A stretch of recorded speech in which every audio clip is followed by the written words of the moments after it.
Good morning and Jai Jinendra, friends. A lot has been spoken about GITO, JPF, JATF, and also about this program by my earlier speakers. So I will not take much of your time, the time for which you have really come here for. So I would start with our first part of the discussion today, and for that I will request Shri Navneet Ji Munot to kindly come and take his place here only. And may I request Dilip Ji to kindly escort him. And also Ramesh Damani Ji, Ajay Ji, if you can please escort him.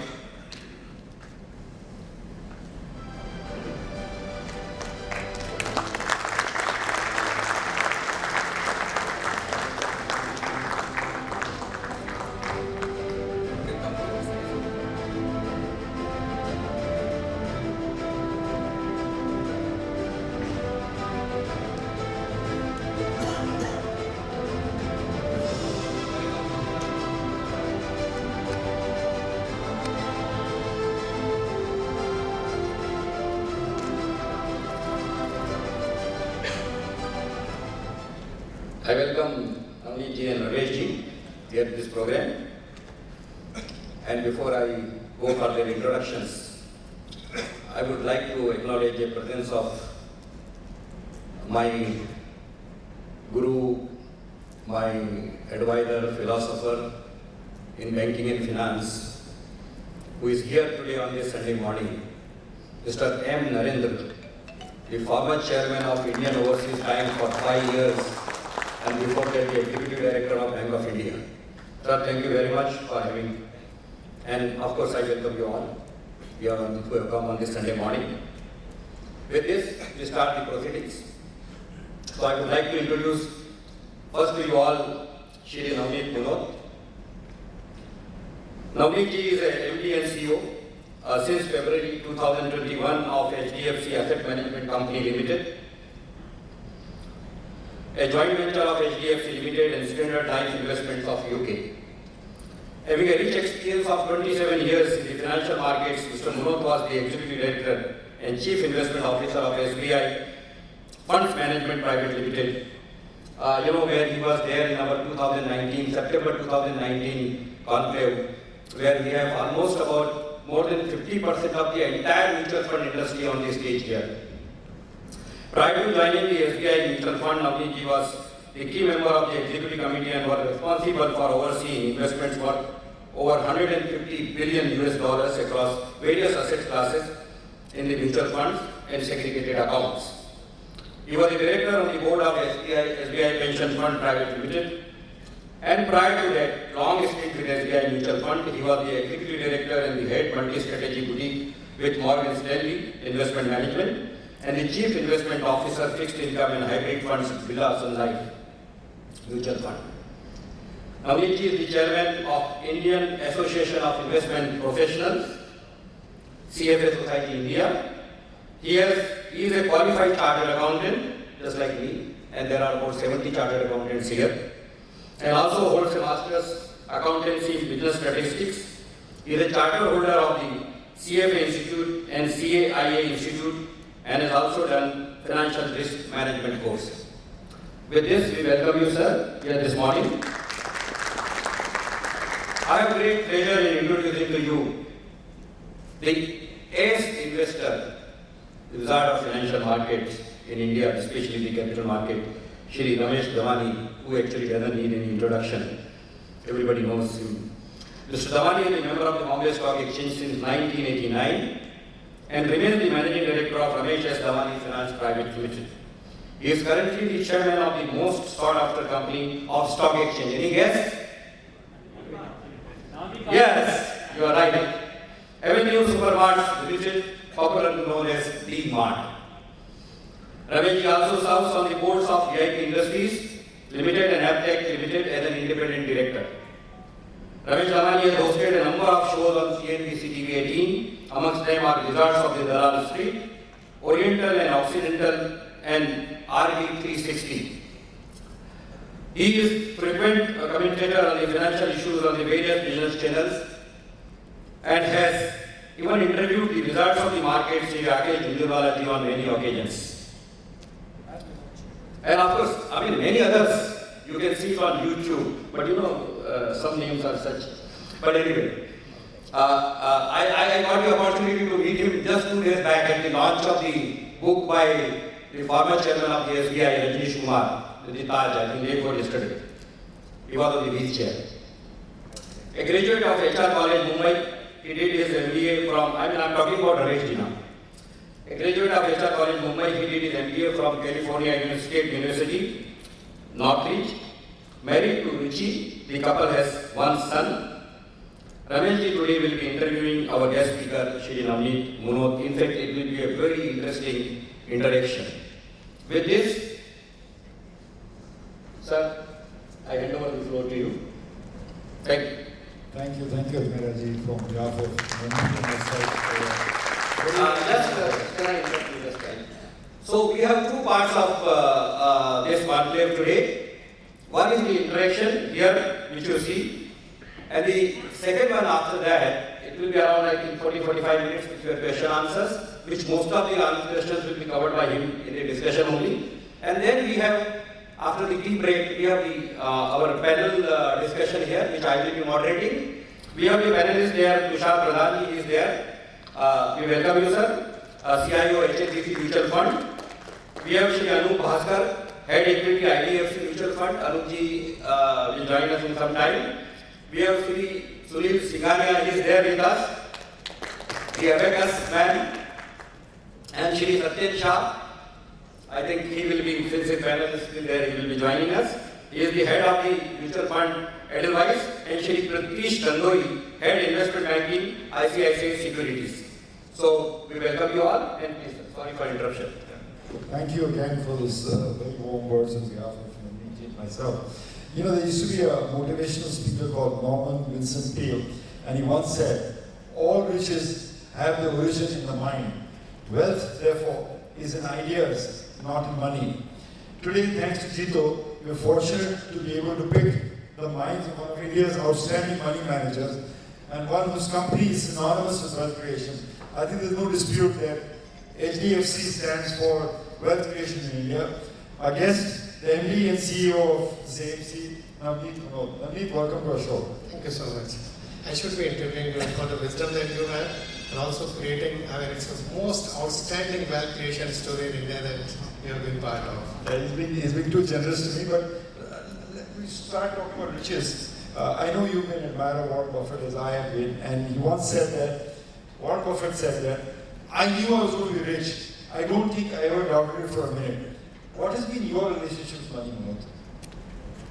Relationship with money. So there is this, it sounds like a cliche, and then it goes like this, that money doesn't give you happiness, but it's better to cry in a limo than on a bicycle. But talking about the happiness, it's just like happiness, where happiness is like a butterfly, where if you chase it, then it eludes you. But if your attention is somewhere else, then it will just alight on you. And I come from a small town in Rajasthan. It's a place called Byawar, and I was so fortunate to be born there and in a family and was surrounded by people who inculcate those values. So it's a middle class family. And actually, by the way, I always find this middle class word is not right. It should be middle income with high values. Wow. So I come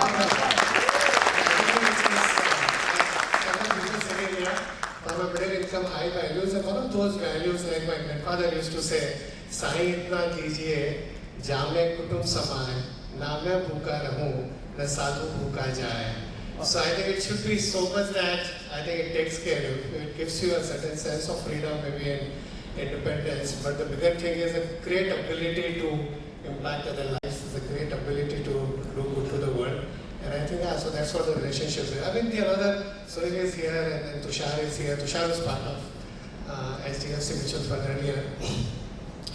So some of us have been so privileged, and it's a God's gift that we have a huge ability that we are able to impact millions of lives by managing money for other people.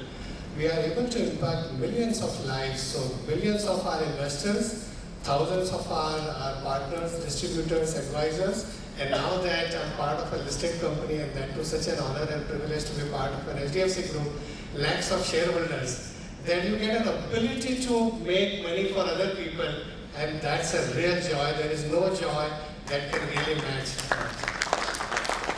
I agree with Vivek. I mean, we manage money for ourselves, in me for example, but the fiduciary responsibility that comes, the burden that you weigh on your shoulders, I'll get to that. That's an extraordinary burden you have to carry in almost everything that you do, and a lot of responsibility with it. But you come from a small town in Rajasthan called Gaba, if I'm not mistaken, right? And Warren Buffett, one of his ideas come from a small town in Omaha. And Warren Buffett bought, I think, Cap Cities very early on in his life. What was the first stock that you bought, and what was the experience with it? So it was when I was 11 or 12 years old. I mean, I always say, Marwadis, you spend money before you spend milk. So we booked this Vespa scooter, and the waiting period was like 6 months, 8 months. And then my father said that I don't know, the scooter is so much in demand, and the product was really good. Those who remember that Piaggio scooter. And then the IPO was there, and it just turned out that the 10 rupee stock listed at some 60 or 70 rupees. We used to get that Gujarati newspaper Vyapar, where the one page used to be all the stock prices, and then every day, first thing I used to see was that price of LML 60 and 70 rupees, and it looked like making money is so easy, but it wasn't.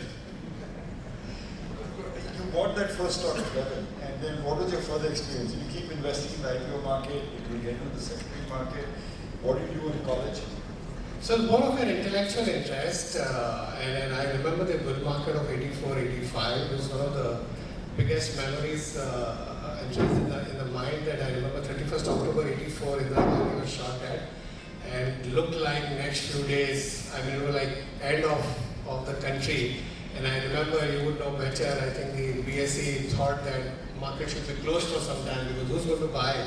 And I think Sensex was somewhere around 250 or so.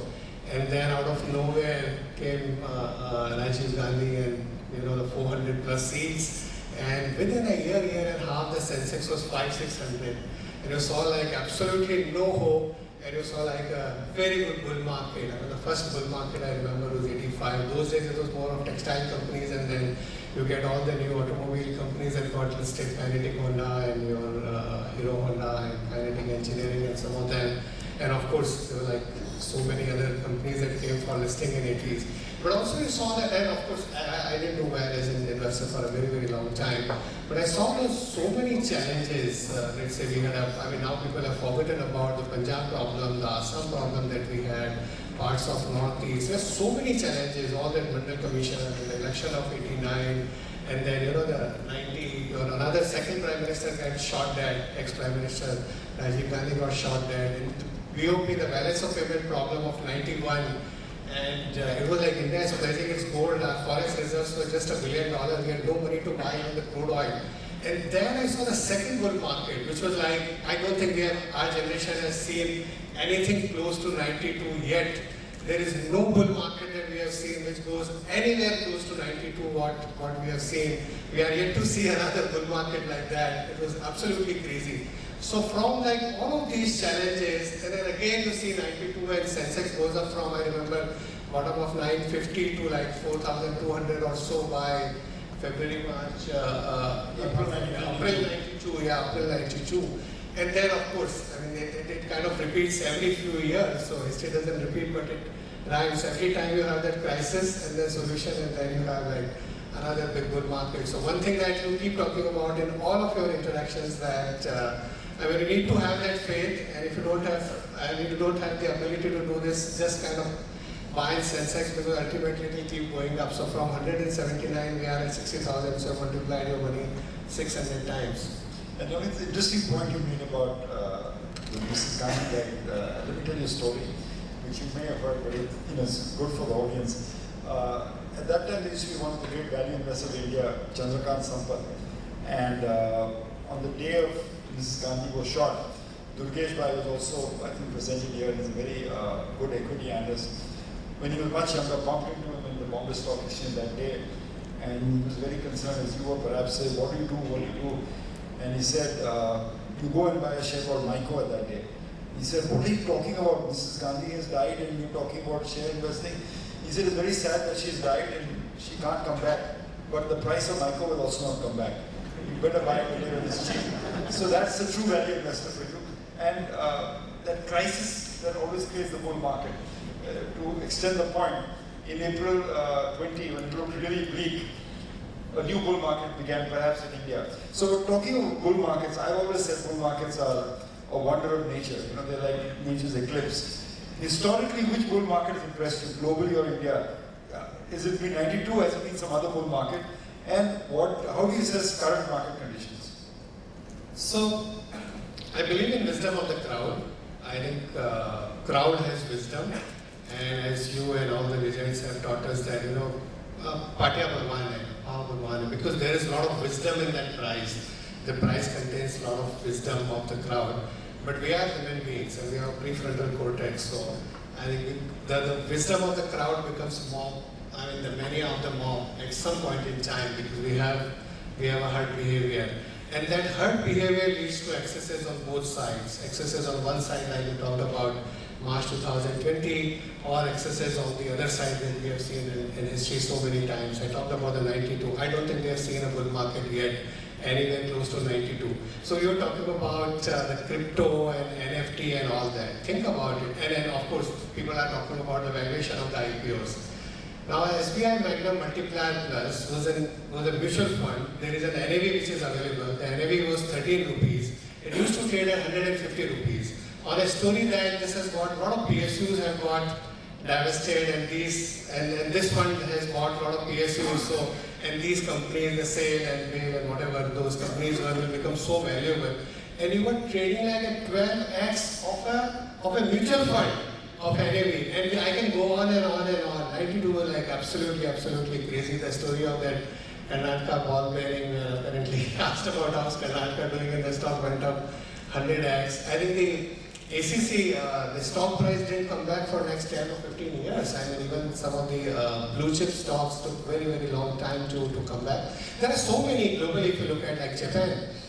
When today people talk about the 5 stocks or the new economy stocks, I've forgotten that, which was the biggest bang. I mean, it was Japan in 80s. You think about Sony and Panasonic and Toshiba and Canon and all those companies. Well, they were the best companies in the world. The amount of premium that we used to pay for those products, I mean, a Sony TV used to be almost double the price of whatever the other TV that BPL or Vida or whatever we were buying in India at that point in time, but still we used to buy Sony. That is the premium that we used to pay for. And what happened to the Japanese bull market? There was one particular point where the real estate prices in Tokyo were so high that just the area of Imperial, what is that house? Palace. The Imperial Palace, if you've been to Tokyo, it was more valuable. If you just calculated the per square feet price in Tokyo, it was more valuable than the entire California. And today people look up to like California and that, whatever the price is there and some of these things. Also, I always believe this, you know, the things that you are using, because you are using this phone and you are like watching this on this particular thing, and that's why they should be so valuable. All of us were using Nokia phone. And then this is to BlackBerry. Look at what happened to those stocks. So I think every bull market like kind of teaches you that. And as I said, I mean, 92 was really big. Look at like 2000. In 2000, forget about the IT boom and bust, which everybody is aware of. But even the consumer companies, which were trading at like 70, 80, so they were 70, 80, 90 PE. And the theory that India is $500-700 per capita, there is so much of growth that will happen, whether it's the shampoos to soap to every other thing. And there is no limit to the growth. And these are absolutely outstanding companies, whether in terms of governance, in terms of financial management, in terms of capital allocation, everything. But the investors didn't make money for the next 10 years because the PE kept getting derated from 70, 82 at the bottom like 25. So every bull market teaches you, but you get this learning only in the hindsight, because the biggest lesson of history is mankind never learns from history. We will make similar or maybe a bigger mistake next time. Yeah, no, that's true. Life must be looked forward but understood backwards. So we understand these things. I mean, just to give context to what Navneet said, the Japanese bull market actually began in 1964 when Japan hosted the Tokyo Olympics. The index was 1,000. In the next 25 years, it went to 40,000. And the yen appreciated, so it basically became a 100,000 index if you factor in the yen. That's the mother of all bull markets out there. But there's a lot of thought in India this time, is that we are entering perhaps the mother of all bull markets, that India's emerging middle class and emerging dynamics suggest that this is something special going on. How much would you attribute to that? No, absolutely. So democracy, demographics, demand, and the fourth, which is really powerful this time, is digitalization. I think the power of these 4 Ds will ensure that we do very well over the next several years. And I think the star seems to be just getting aligned for us. This crisis gave an opportunity to us to continue with the reforms that we were pursuing earlier.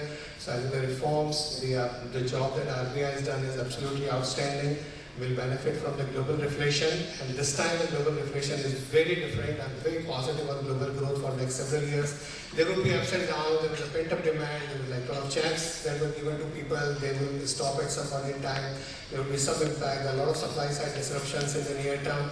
But I think structurally this is a new global growth cycle for 4 reasons, because what is different between 2008 and let's say what happened in the Euro crisis in 2011, 12 and this time. But this time it is monetary policy plus fiscal policy plus a lot of growth enhancing policies globally, like if you look at Build Back Better by Biden, $1.5 trillion of infrastructure. This is what the world needed for a very, very long time. Minimum wages will go up, which probably some set of companies won't like it, but structurally will be good for global growth and reducing inequality. And the fourth thing this time, you add all of this, and fourth is the innovation, which is happening. And the COVID has accelerated a lot of innovation. And the pain like our corporate sector has gone through in the last 7-8 years, where the corporate profit as percentage of GDP fell from 7 to 2.5%. There's also given an opportunity for the corporate sector to innovate more, to do a lot of cost rationalization or think differently. And with lower corporate tax rate, with I think the lower interest rates, with a new cycle starting with innovation, I think it's a long cycle. And one other important thing is that there are 4 cylinders for growth of an economy: your private consumption, private investments, exports, and government expenditure. For the last 7-8 years, we have been walking on, we have been running on one cylinder, which is the private consumption. And that consumption was also a mostly leveraged consumption. So it was like people borrowing money and consuming, because jobs were not getting, as many jobs were not getting created, and real incomes were not growing. But when the investment cycle kicks in, which I feel very positive about now, then you have jobs also that get created. And with PLI, China +1 in the new geopolitically realigned world, I think exports are likely to do well. This is the first year after 7-8 years where we are seeing positive light on exports, and I'm very, very positive on that. So I think that you fire like all 4 cylinders when investment cycle and exports work. So consumption, investments, export, and government expenditure. And the difference in government expenditure again this time is that despite all the pressure in the last 15-18 months, they didn't really do as much of giving hard cash in the hands of people, except the people who really needed it, food subsidy. The idea is to spend more on infrastructure. So I think the stars are getting aligned. Markets will go up, markets will go down. Every good market has a lot of 10, 20, 30% corrections will have that. But it looks like we are in a structural new cycle globally as well as in India. It looks special even to me, Navneet, but I have a confession to make. In April 20, when the COVID started making headlines and we started seeing the impact of a lockdown, I turned bearish. I mean, I thought this was this once in a century flood. I revised my view much later. Take me to your thing. What was your assessment in March 20? Had you turned bullish at that time only, or was it a process that took time for you also? I think I just got lucky in a sense that, Sunil and I devote a lot of our time to CFA Society, and in March we started doing a lot of events. And one of the presentations I made was that it looks like there are a lot of parallels with that. You go back to the early period of 20th century, where you saw a world war and you saw the last big pandemic. And you go back and check in the period the kind of innovations that happened during that period. And we are going to see something very, very similar. Also, I think the bull market, like for example in the US, during the Second World War, it was much before the war ended, the bull market had started. So bull markets, so I have this theory of 3S for the beginning and the end of the bull market, that It starts with, and just to make it simple, I've created 3S. I mean, the acronym should have been something different, but for me to remember this. So first has to be a stress. There has to be a deep crisis, like 91. But for we pledging our gold, we wouldn't have done the reform that we did. So you need like a real stress. The parallel with, let's say, 99-2000 bull market in US was 98 emerging market crisis, the LTCM blew up, and Fed came and printed money. And then, you know, the rest is history. So first you need the stress. The second, the point you get when you think that stress is reaching a point where there is going to be a solution or a stimulus. And the stimulus is going to be very, very strong because stress is very, very strong. I mean, you can see the parallel with 2001, 2, 3, and then the bull market started, every single bull market. And then I started thinking that I think the policymakers are reacting and reacting very, very strongly. And the third part that you need to get very cognizant of or worried about, I wouldn't say worried about, but every bull market needs one story. So it starts with the stress, then, you know, the solution or the stimulus, and then a story makes it bigger and bigger than bull market. The story is very different every time. In 85 it was 20th century of like Rajiv Gandhi and few things. In 92 it was like, you know, India has come on the world stage. 91 liberalization. 2000 was the so-called new economy versus old economy. 2003 it was that infra boom. This time another, that whole digital thing and all. That part is where the wisdom of the crowd goes to the mania of the mob. And that's where you need to get little worried about in every single bull market. It doesn't take anything for it to break. I think it breaks on its own. I want to ask you about what breaks the bull market, but just two things that are now playing in investors' heads. One, of course, is inflation, and one, of course, is interest rates. Now, if inflation goes up, interest rates will go up. Is that the speed breaker, you think? Or do you think these are just, inflation is just not spiraling, but just a spike, and interest rates will continue to remain low for the next 5-10 years? So it's, who was that? Templeton, I think, who said that bull markets begin on, they're born in pessimism, they grow on skepticism, they peak on optimism, and they die on euphoria. So it automatically, I mean, it's a cycle, automatically that happens. This time what can happen? I think the story part is that we need to get worried about every time, but otherwise the risk for the market, so just for us to create this acronym. So a couple of risks could be like crude oil. Generally crude oil going up is not bad for us. I mean, there's a positive correlation between crude oil and Nifty for the last 25 years, except when there are extremes. When in 2008 it went beyond $100, or in 2016 early part when it fell below $30. It's not good for us either ways. Otherwise, I mean, a rising crude oil is like good because it reflects global growth. I mean, you have more remittances from Middle East. You have a variety of things. Petrodollars come in some form to you. There are variety. Emerging markets get more flow. You also get more flow. But a point comes where I think if for any reason, a supply side reason, oil goes above $100, it could be a risk. The second or whatever, third wave of COVID, because this time we won't get. Last 15-18 months, financial sector has done very well, but God forbid if you have a third wave like second wave, I think this time there could be credit issues as well. There could be complacency. I think in India we have this habit of doing self-cool when everything is going fine and we do something wrong. I hope we don't do that, and then we start believing that everything is fine. I think that can create a risk. But if you ask me the two biggest risks that one should be watching, and so there again, just to create that acronym, I mean the two P's. One is the politics. Our generation has been extraordinarily lucky. There is no human generation which has ever lived so peacefully for 25 years the way we have lived. We have lived in an extraordinarily peaceful era in human history. Last 25 years have been absolutely extraordinary. There is no other, easy parallel. But if you look at some of the events like what happened in Afghanistan or in China's intention, the things that they are talking about, where she is going to be there for a long time and probably a lifetime, and I think that makes me a little worried about the global politics. And you don't have one single power who can control things. For a long time it was like because US was there and everybody was okay. I think that makes me a little worried. Nothing may happen for 10 years, something may happen in 1 year. There is no way you can do anything about it in your portfolio or in your business about it, but something that needs to be kept in mind. The second what you mentioned is about the policy error. And the last 12, 13 years, central banks have become like, almost a god. Anytime there is a problem, 2008, such a big problem, they came, they printed money, they bought securities, cut interest rate, things were fine. In 2009, another bull market started. 2012, problem happened in Europe. If you remember those PIG stores, the PIGS countries, Portugal, Ireland, Italy, Greece and Spain, it looked like these countries are bankrupt. There is nothing that can save them. And Mario Draghi of ECB comes and tells you, we will do whatever it takes, everything is fine. The problem solved, like 2020. It was such a big problem on the global pandemic, the biggest demand and supply shock the humanity has seen in 100 years. They came, printed money, problem is solved. I mean, can it continue forever? I'm not sure. They can make one of these two mistakes. The one mistake could be they come and tighten early. Because, as I said, I mean, we are in a bull market, we are in a new growth cycle, but consumer confidence is decent, but it's not reached a level where consumers will borrow any amount and buy.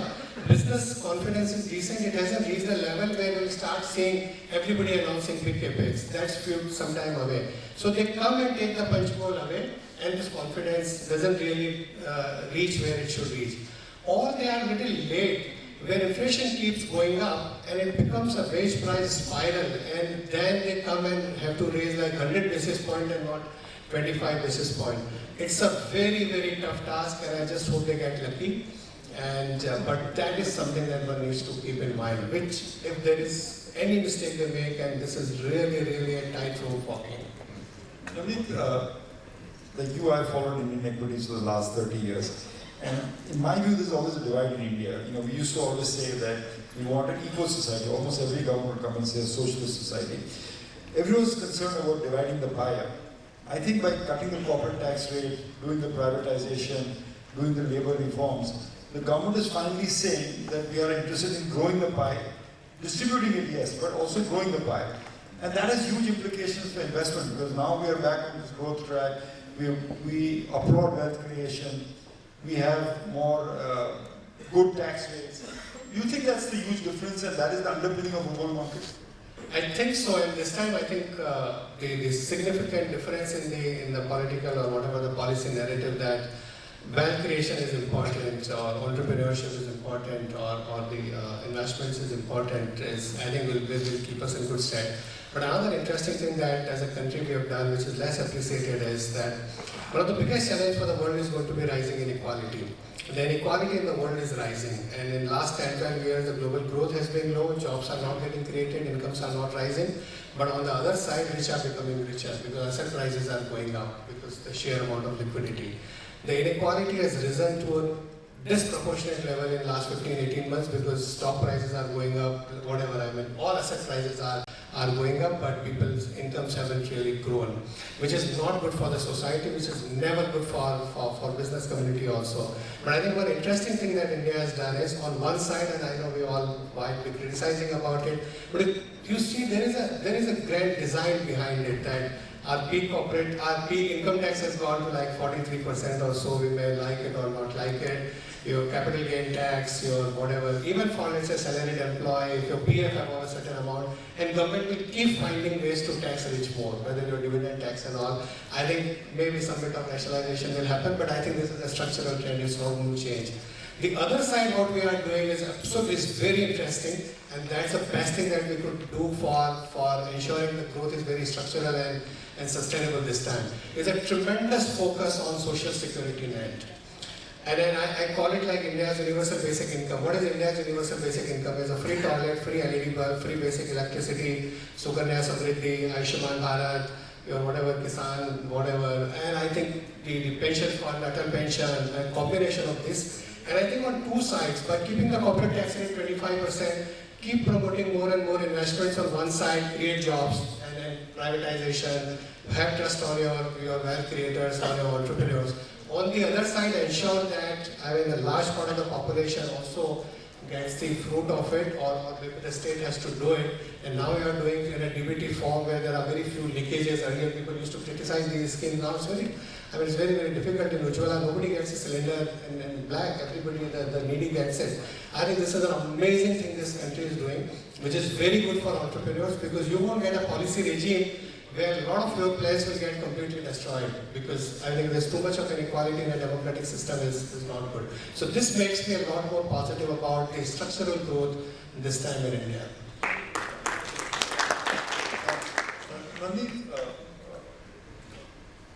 Nandit, one said that when generals, when armchair generals talk, they talk about strategy, but real generals talk about logistics and about how to feed the army. So we can talk about global markets, we can talk about bull markets, we can talk about index going up. But people like stocks. People want to find stocks. So the next panel. Yeah. but you made a very powerful presentation in Flame University, which I was witness to, where you said large wealth is only created by a few stocks. Can you explain what you mean by that and put that in context for us so we can help our audience understand how important stock picking is? So if I remember correctly, it was like, if you see the data last, 100 years in US or 25, 30 years at Ireland, and you see the real wealth creation by companies, and because the mortality is so high, the real wealth creation, so 1/3, if I remember the number correctly, 2 or 3 years back when we were there, in 70, 80 years, like 25, 30 companies account for almost 1/3 of the total wealth created over 70, 80 years. Now in this period, thousands of companies would have got listed and then several of them would have gone belly up or would have got delisted. And why is that only a small part of the company? There is something very, very interesting about it. And it's one, so let's say in Indian context, it's one thing to do well when you are a 500 crore company, it's another skill set or another thing when you are a 5,000 crore, it's another skill and another thing at 50,000 crores and very another at 5 lakh crores. And very few companies or businesses or the entrepreneurs or the promoters really make it there. So I think who's said that or who's written that, like there are 3 kinds of entrepreneurs. One who build to sell, the another who build to scale, and the third is build to last. So I mean, you and Radhakrishnan ji and all what you're doing is like, how do we build to last? But there are entrepreneurs and promoters who are like built to scale. It's like an empire building without really thinking about creating the competitive advantage and a sustainable business. And a lot of people in these days, particularly because the funding is so easy, is to build to sell. And most of the companies don't really make it. So those super stocks are like very few and the mortality rate is very low. Talking about, maybe I'll ask the audience, which has been the greatest wealth creator in the last 75 years? Which stock? Does anyone have an idea? Globally, I'm saying now, okay? Southwest Airlines. It's been good, but not even in the top 10. Tesla, very good last 3 years, but still, it doesn't show up. Microsoft. You'll be all surprised because obviously you're not familiar with it. The biggest stock that was being Philip Morris. Now Atria manufacturer. In 90 years, it's gone up some 2 million times or something like that. Because because the sheer dividends it also generates and gives it back to its customers. One of the best stocks in India, of course, has been ITC, if I'm not mistaken, right? ITC has been one of the greatest wealth creators. There's something, the sin companies, for example, alcohol and tobacco. I know this is probably a bad word in this room, but they've created a lot of wealth for investors over a period of time. I'm not sure they'll do the next 25 years, but they've definitely done that.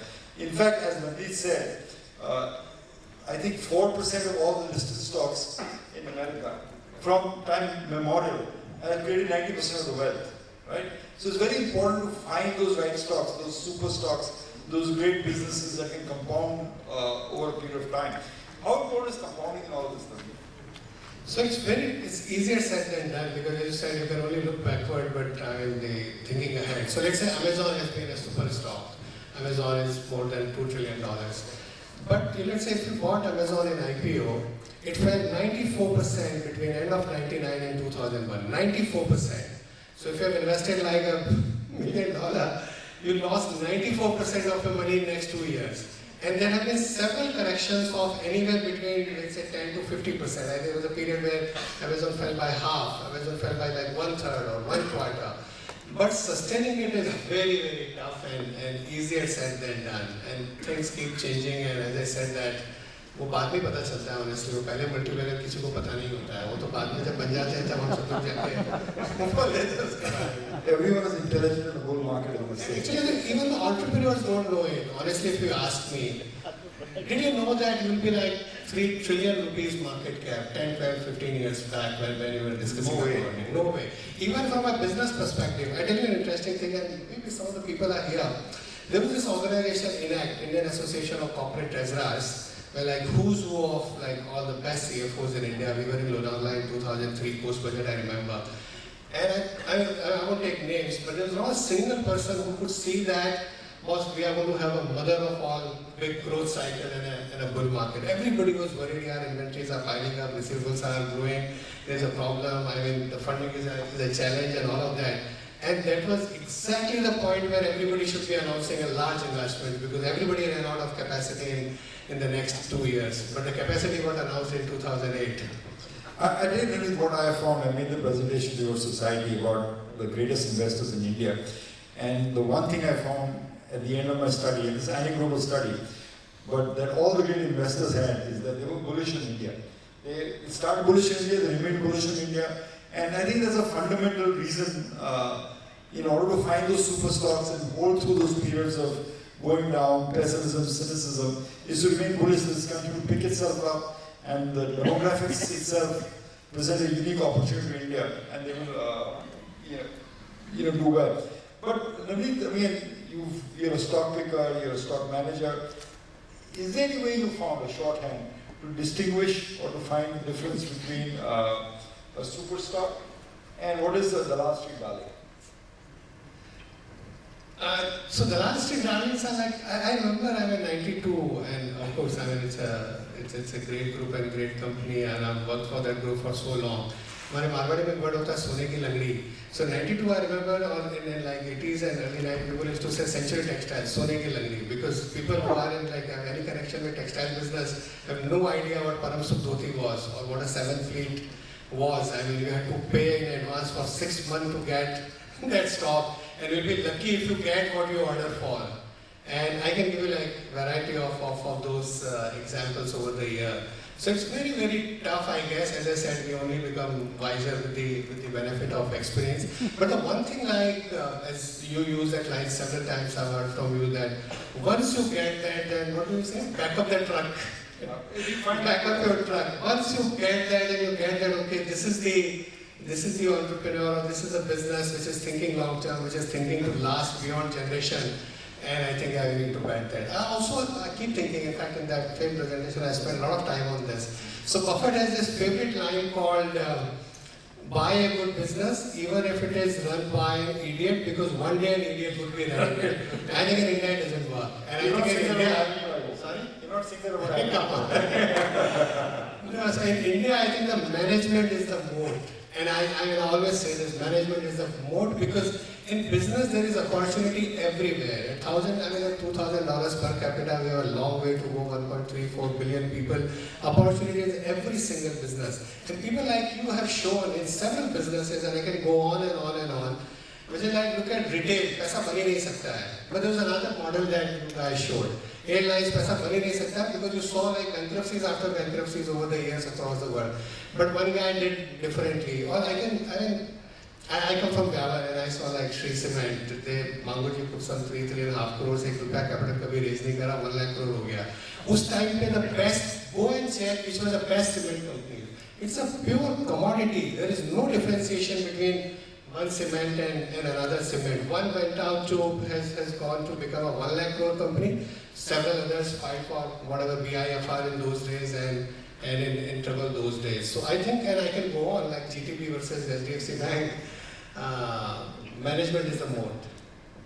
So between a good business and good management, you pick the management always? I think it's both, but I think in India, because as I said, like one would say cement is not a good business, but somebody has done it. And by the way, all these names that I'm taking, and I'm not a stock picker, they are just for the reference point. It's not a we were a company. Next time 2023 में आप बुलोगे वो stock बुरा है, कुछ भी नहीं पता. So the point I was trying to make, take a great example of banking. So when the licenses were given, the other day I was chatting with D.R. Mehta, he's a very good friend and mentor, and does a great job in that Mavi Viklan Sahayata Samiti, and I have an opportunity to work with him. So we were talking about, and I don't know in what context it came. So SDFC, ICICI, IDBI, Times Bank, you had Bank of Punjab, Centurion Bank, Global Trust Bank, which one I'm missing? Tushar? IndusInd Bank, and yeah, so these are like whatever the number of banks. And it's the same policy environment, it's the same operating environment, it's the same macro environment, they have the same access to the same talent pool, which was there at that time in foreign banks or in the private sector banks. Somebody, let's say there were 3 vice presidents in Citibank, one joined SDFC, like Aditya Puri came from SDFC, somebody would have joined, another third person joined there. It was same RBI, it was same country, it was same like under-penetrated financial services. Large number of them didn't survive. Who created that? Who became the superstar? Just one of them. Of course, the most honored initials in the financial world. Naveen, I mean, you're a student of history also. Are you familiar with the tulip craze in Holland? Explain to me what that was.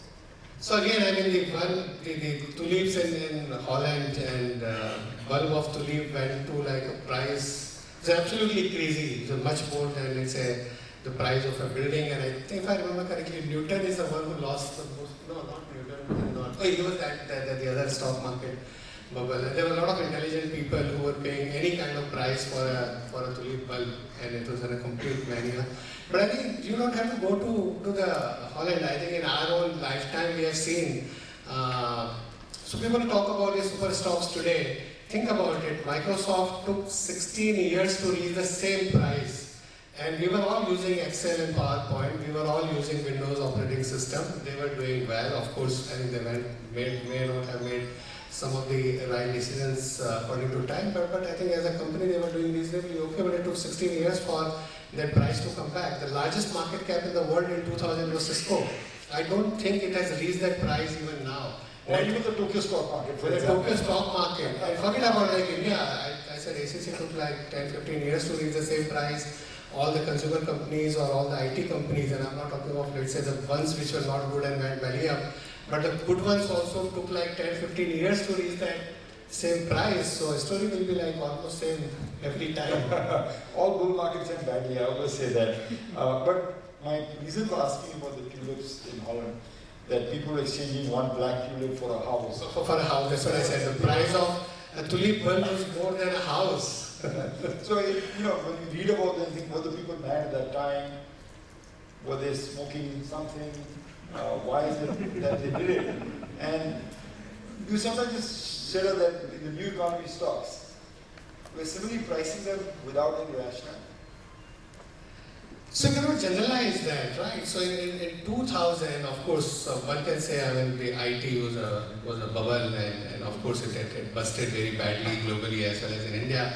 I think the Nasdaq peaked at 1500, and it took like 15 years or so to reach the same level, more than that probably. The Nasdaq index, which was like so popular in 99, 2000. I think every time it happens the same, this time won't be any different. Because at that point in time, the narrative is so strong that you won't be able to fight against it, and you will get swayed by it. It's very, very difficult to not get swayed by some of these. So you talk about like today NFTs or crypto. Wasn't that like an NFT, as I said, the SBI multiplier plus 150 rupees in stock market? You know the NAV is 13 or 14 rupees, and every time it's something oddly similar. Every time you have some. As you put it, Naveen, what we learn from history is that we don't learn from history.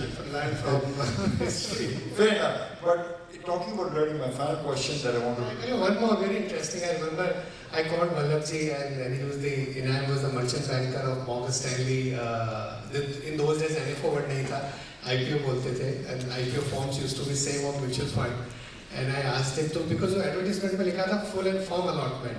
And market में 4 रुपया premium था उस पे. And I asked Vallabhji कि मैं और मैं not even remember I was a small kid कि ये full and firm allotment है ना?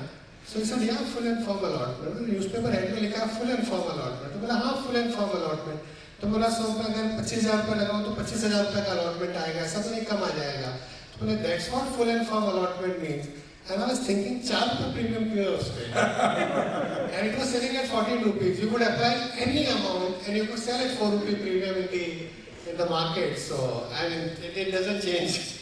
You know, Warren Buffett once had this question in 2000, I mean, he said to interview an analyst, he would ask a question there, justify the premiums in the new economy stock. And he said, anyone gave an answer, you would fire him, because you couldn't justify that anyway. But you obviously hire a lot of analysts and a lot of people might be interested in a career in the stock market. What is the career qualities that are required to be a good analyst or a good investor in your opinion? So there's no holy grail of investing. I mean, every individual is very different. Every investor is so different. There are all kinds of investors. I'm like the biggest fan of George Soros, but he's completely different than, let's say, Charlie Munger. I mean, but both of them have been phenomenally successful. The one person who believes in investing very differently than the other person. Howard Marks, who believe that understanding cycles are so important, versus other investors who believe in like power of compounding, just buy and hold, everything else, nothing else really matters. So every investor is very, very unique, and I think Buffett only says this, that the most important thing is knowing yourself. If you don't know yourself, the stock market is a dangerous place to understand. Temperament. So temperament is a lot more important than the knowledge, because data is not information, information is not knowledge, knowledge is not intellect, and intellect is not wisdom. Wisdom has to be gained over a period of time. That doesn't come from just reading a lot or surfing a lot or being with a lot of people, etc. I think it's knowing yourself, it's understanding your temperament. So from an institutional perspective, so how you create alpha? You create alpha either you know more than the market, like you create an information edge, which is physically exhausting because you have to know more than the market, which means that you meet more channel partners or you read more, you read like instead of 1 year annual report, the Sun annual report, variety of things. That gives you an information edge. The analytical edge, that you process it differently. So that is like mentally very exhausting. I mean, you put a lot more mental work than all your peers, then only you can do better. The third most important is the behavioral edge, that you behave differently than everybody else. Because everybody can match you in creating that information edge, everybody can work hard, everybody can put like our CA, and now in India we have created so many CFA charter holders and all of that. So everybody has, and these days, I mean, there is so much of research available online, etc. Like 90s where it was so tough. I think what differentiates is the behavioral edge, how you behave. And keeping that sanity when everybody else is losing, I think makes all the difference. And over a period of time, I think the errors of commission versus errors of omission. Errors of omissions are okay when you avoid few errors of commission. That makes all the difference. And then there is interesting thing about this profession that if you are like, who said this, Rameshji, that if you are a doctor, if you are a surgeon, you have to be like 100% right. You cannot say that I'll be right 80%. आप जाओगे 80 उसके यहाँ. If you are I mean in any other profession, an engineer, you won't get your house built from an engineer who says, sir 80% probability है, घर खड़ा रहेगा. Yeah. Bridge है. एक हमारा ही मार्केट है जहाँ पे even if you are right 55% and in par for the course, you are done. You just have to be slightly. Probability is 50%. If you take the probability to 55-60, you are done. 40% गलतियाँ करोगे तो भी चलेगा. But you know that one very interesting thing from Soros that it doesn't matter how much time you are right or wrong. More important is when you are right, how much money you make. When you are wrong, how much money you lose. And if you can keep improving that ratio, because there is no God who will not make any mistake. Everybody will. That's what I said by backing up the truck. But when you are right, how much money you make, and when you are wrong, how much you lose, and you keep improving that ratio incrementally over a period of time, I think that makes the difference between who the Buffett is and who somebody else is, right? Well, I know Navneet, I don't know Buffett and this thing, but he's done a great job. I think Navneet has taught us a few things today, that we're in a bull market, that it's very important to find super stocks, and it's very important to have the right temperament of how to handle adversity in life, make more of the winners, less of the losers. There's an old Arabic saying that says, keep your gold, keep your silver, but give me your wisdom, which is exactly what Navneet has done. Thank you, Navneet, for sharing that. Thank you, Navneet. Thank you so much, guys.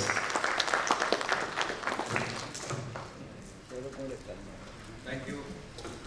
Thank you, Rameshji and Amneji, for taking us through such an interesting discussion. We are little, overshot by about seven minutes or so. So we can take just one or two questions from the audience. As we had promised that we will allow you the chance. Most of the questions have already been answered. So any one or two quickly, and your question should be very short, please. Anyone? Michael. Very quick and short question. Yes. Sir, I'm a new Please, sir. investor in the market, and I just get bogged down about, like you said,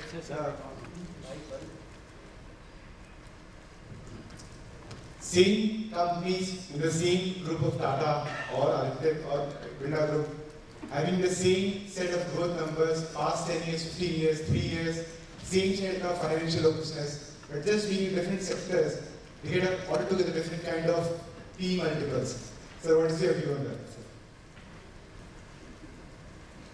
Yeah, that's what we were discussing about, even in the same sector, we discuss about it, say, whether it's a bank or whether it's even a commodity business like cement or, look at like steel, difference between one to another. And that's what it's all about the one who builds that comparative advantage over a bit of time. The most important thing, in fact, I've spent a lot of time on that presentation on like the Michael Porter.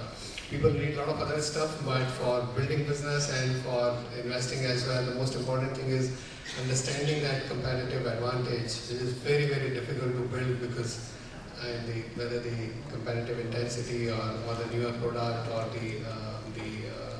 whether the benefit will go to your suppliers or the consumers or whatever, is very, very different the way every business gets built.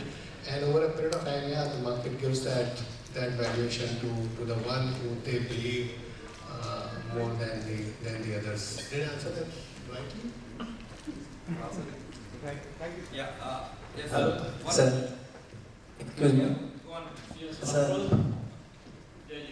across the world, like in the asset owner and asset manager world, like they are talking about ESG data and it is impacting a lot in the investing.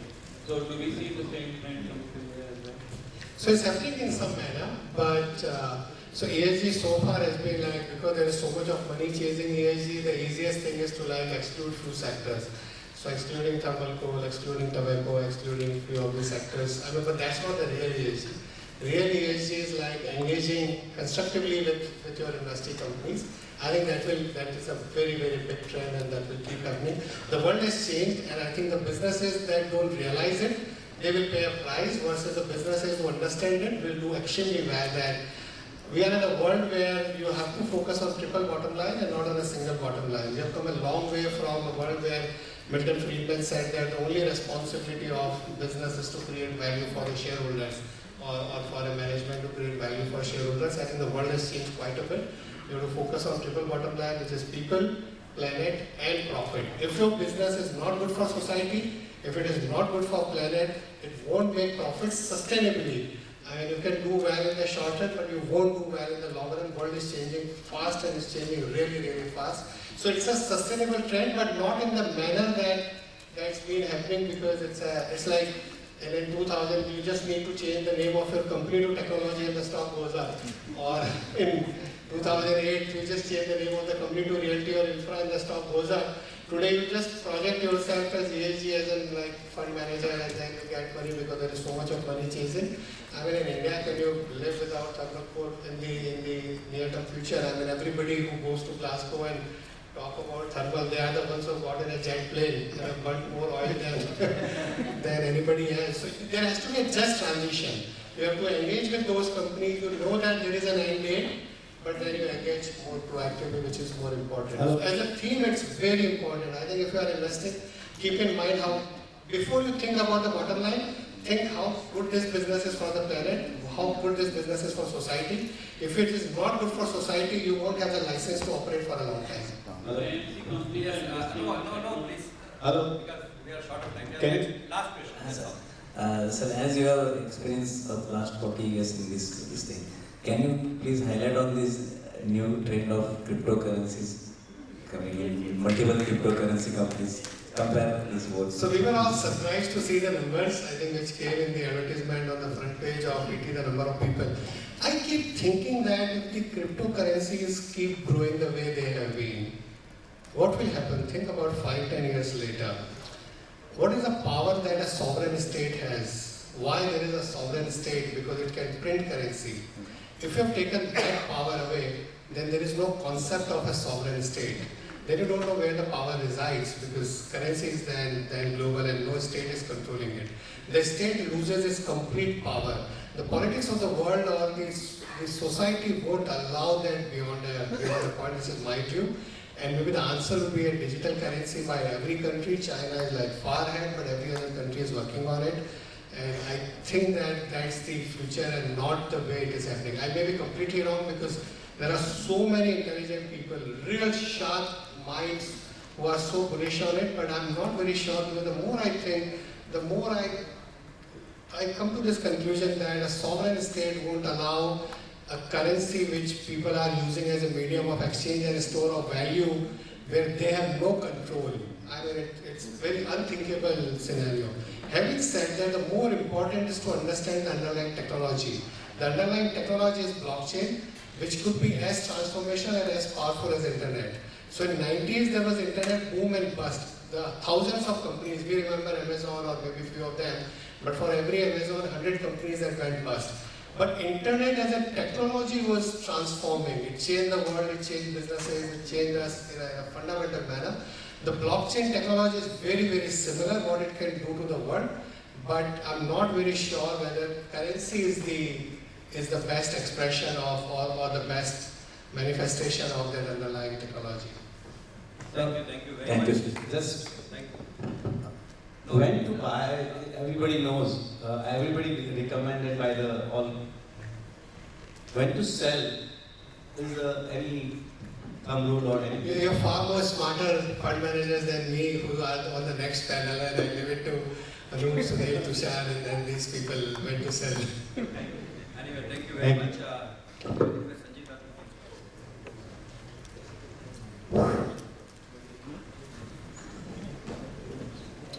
What an interesting session. I would now request Ajay Ji Bora, Milind Ji Shah, Shantilal Ji Kawar to please come, and Satish Ji Parak, and felicitate Navneet Ji Gunot.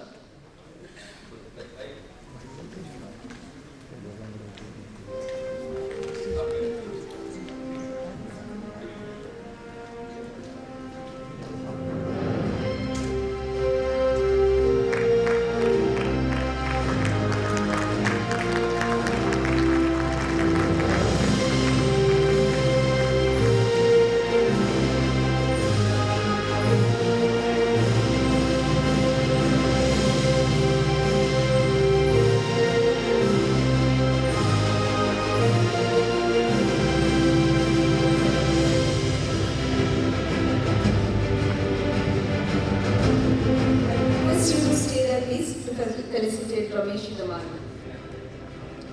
Mr. M. Narendra.